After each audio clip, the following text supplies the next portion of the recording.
Hello ladies and gentlemen, it is Thursday morning, it is 1 AM, so it's time for AEW Dynamite.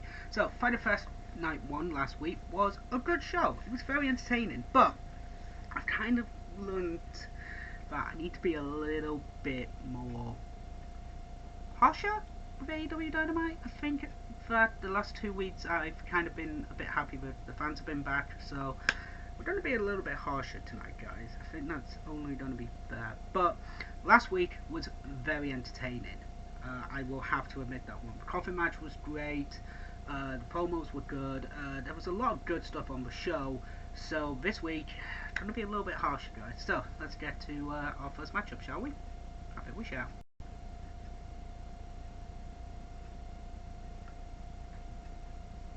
Oh shit! Jericho's dead next week. So, just had Jericho versus Shawn Spears in the Spears can only use the chair and Jericho can't.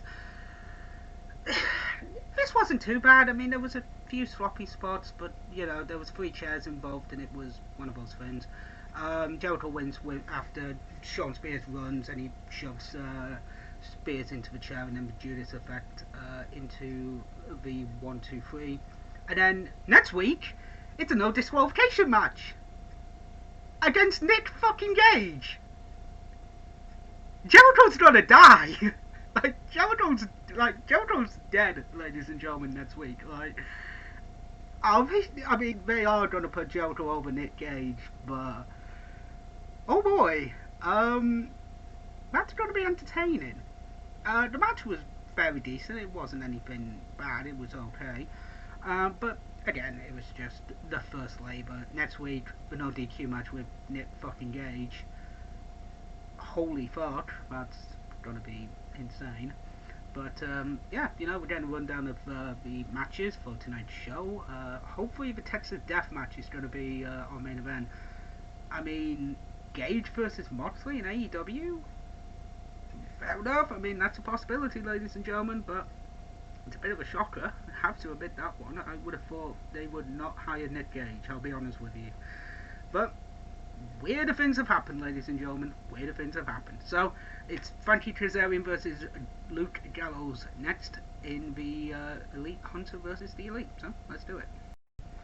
So, we just had Doc Gallows versus Frankie Kazarian in a speed versus power match. This was okay. Nothing really of note. It was the Elite Hunter going after one member of the Elite and immediately losing.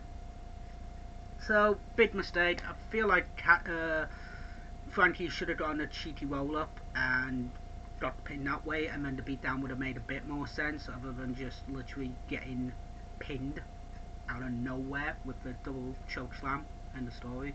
Boring. Then afterwards, Frankie gets magic killered, and then Kenny comes out and is like, meh, meh, meh, meh, meh. This is what's going to happen next week in the 5-on-5 match. Meh, meh, meh, meh. Paige comes out, basically tells Don Callis to hold my beer, and begins to beat up the Good Brothers, and then all of a sudden the Good Brothers are getting taken out by the Dark Order, which leads to the match. So it's obviously going to be Stu, Evil Uno, Alex Reynolds and John Silver of the Dark Order with Hangman Adam Page next week, which I'm kind of looking forward to. I've got to admit that one. Then we had Brian Cage talking about what happened recently with the FTW Championship last week, excuse me, and basically they're going to be a celebration next week and Cage is going to basically disrupt that. So, hooray! And now we've got Wheeler Yuta versus Darby Allin now, so let's continue watching this match and see how it goes. So we just had Darby Allin versus Wheeler Yuta, or Yuta Wheeler, either way. This was entertaining, I'll admit. It was a quick, easy win for Darby after the win in the coffin match last week. But Wheeler, yeah, I have to admit, Wheeler does impress me. He's very entertaining, and to be fair, I think they found a really good talent in that kid. And yeah, given a few more years, I think he's going to be a very big star, given that. Next up, we had a promo for the Texas Deathmatch coming up in our main event, which is Lance Archer versus John Moxley. Kind of looking forward to that match. Again, it's Japanese rules, no DQ, Texas Deathmatch, so it's going to be entertaining, I believe, and can't wait for it. And then we've got the AEW Women's Championship coming up next. It is Britt Baker versus Nyla Rose. So let's get to our AEW Women's Championship match. So we just had Dr. Britt Baker versus Nyla Rose for the Women's Championship. This was a good matchup. Bit sloppy at parts, but obviously it's just the way Nyla Rose and Britt Baker are. It's a little bit tough with the strength and power of with Nyla Rose. It's just a little bit hard. So, Fight for the Fallen next week. We've got Santana and Ortiz, Pride and Powerful versus FTR. Looking forward to that one, guys. But again, you know, Britt Baker wins with the lockjaw. It was a very entertaining matchup. It was just a bit hard to, you know, it was just a bit like the size advantage was in Nyla's favour. But obviously, they're going to keep the belt on Britt Baker until Pittsburgh because that's her hometown, obviously. So, yeah. Obviously, two teams are talking about what's going on. Again, I don't like breaking news like this, but apparently bodyslam.com, I believe that's what they're called, Bodyslam. Yep, Bodyslam were told, Bodyslam.net states that Daniel Bryan has signed up with All Elite Wrestling. The reporters claim that Bodyslam were told that Daniel, real name Bryan Danielson, was locked in and has 100% already signed with AEW. Bryan allegedly told the company that he wanted to work less dates for comparable money, and he wanted the ability to work in Japan and have creative control over his character. Bodyslam claims that AEW already has tentative plans in place for Daniel Bryan's debut. Sean Ross South of Fightful says he has yet to confirm the report, but has known Bodyslam to have AEW contacts. Obviously, this is a big deal when it comes to a situation like this.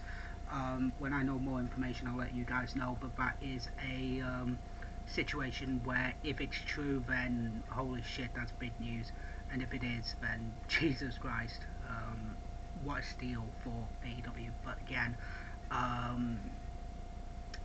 don't know if AEW really need Daniel Bryan, but it's one of those things, guys. Next up, Tony Schiavone interviews Andrade El Idolo, so we'll watch that in a minute, guys. But yeah, again, once I know more, I'll let you guys know. So let's carry on with the show. So Andrade comes out, speaks English, speaks Italian, Spanish, Italian. Fucking hell! Why do I have Italy on my head? I don't fucking know. Speaks Spanish for the crowd, but then his executive advisor comes out, Chavo Guerrero Jr. Okay, I will admit, I'm not a massive fan of Chavo Guerrero Jr. If he doesn't mention Eddie Guerrero, then I'm fucking fine with that, ladies and gentlemen. He can at least talk, fair enough. I did not like him in TNA because he would just repeatedly mention Eddie, and it was very annoying. So, if he doesn't do that here, I'm happy with that. Then he wants the Death Triangle, so Death Triangle come out, and Pac and Rey Fénix are back. Yay! Love Death Triangle, and then they basically just go, yeah. Andrade just turns around and goes, yeah, you work for me now. No, we don't, bitch, and just storm to the ring. So we're gonna be seeing Pac versus Andrade. Oh yes! Oh, if we get Pac versus Andrade, I'm gonna be a happy man. So far, two announcements today. Nick Gage and Chavo Guerrero Jr. Yeah, very entertaining, I have to admit that one, guys. Nick Gage being the surprising one of the two, I have to admit that one. But so far, it's been an okay show. There's been a couple of hiccups with the commentary, but hey, that's every week. In ring, there's only been a few hiccups, but nothing wrong. Next up, we've also had the Hardy family compound coming out earlier on in the night to say why Matt Hardy isn't there, blah blah blah blah blah, and then Marco Stunt comes out, and then Jurassic Express, and then Christian Cage comes out. So next week it's going to be the Christian Cage, Jungle Boy, and Luchasaurus taking on Angelico and Private Party in a 6-man tag. I am looking forward to that one, ladies and gentlemen, because I love Angelico. So give me more Angelico, yes. Now we're going to be having Orange Cassidy versus the Blade, and we don't know what state Orange Cassidy is after the shot to the face with the brass knuckles, but we'll find out. So we just had Orange Cassidy and the Blade. This was okay until Chris Statlander and the Bunny got involved. I'm not a fan of these two feuding, but it's just one of those things. It's going to carry on. Orange Cassidy wins after the Orange Punch in a semi-decent match until, again, I just not a fan of the Bunny. Sorry, just I'm not a fan. Then we've got Fight for the Fallen next week with all the matches announced. Also, Painmaker is making his AEW debut. So the Painmaker, Chris Jericho, who terrorized NJPW, is making his debut against Nick Gage. I can't believe I said those words. Chris Jericho, the Painmaker, versus MDK all day, Nick fucking Gage in a no DQ match next week. What the fuck is this? What the hell is the wrestling industry coming into in 2021? Fucking hell. Obviously we've got the matches announced, and then in 2 weeks' time at Homecoming, we've got Malachi Black versus Cody Rhodes. Malachi Black needs to fucking win this match. It fucking does. If not, I'm gonna be pissed. We also have another announcement. Whoever wins the match tonight will face off against the son of King Haku next week for the IWGP United States Championship. So that is going to be very entertaining. I believe he's probably going to win the belt back and take it back to New Japan, but we'll never know. So, ladies and gentlemen, let's get to our main event of the evening. So, we just had Lance Archer versus John Moxley in the Texas Deathmatch for the IWGP US title. This was actually quite good, I gotta admit. Very entertaining, hardcore as fuck. And yeah, forks, chairs, they brought into the crowd. They used a fan. Shout out to Gabriel Kidd on that one. And then Moxley put 2 tables outside, then said, fuck it, I'm gonna put barbed wire on there as well. And then got slammed through it and lost. But again, Lance Archer winning the IWGP US title back, that was really cool. Also, want to give a quick shout out to Kirker Legend X. Give you a shout out. Hope everything is okay with yourself, mate. Sending love and prayers to you, man. But yeah, it was a good show. Within everything, yeah, the wrestling's always good, the talking's always good. It is hard to try and poke holes in AEW, it really is, but I gotta admit, this was a really good show. Trying to be more critical is just a bit hard with this company because they are really, they do some very good things. They do mess up a bit, but, commentary, I do mention when they have slipped up a couple of times. But all in all, it's a good show. There's nothing wrong with it, and I was very entertained by this show. So, Fight for Fallens next week, guys. I will see you there as well next week. I will also see you for the Classic Wrestling Series episode 97. And as always, guys, stay safe, have fun, and please stay cool in this weather in the UK. It is currently 3 in the morning, and it's 20 fucking degrees. Stay safe, and I will see you next week.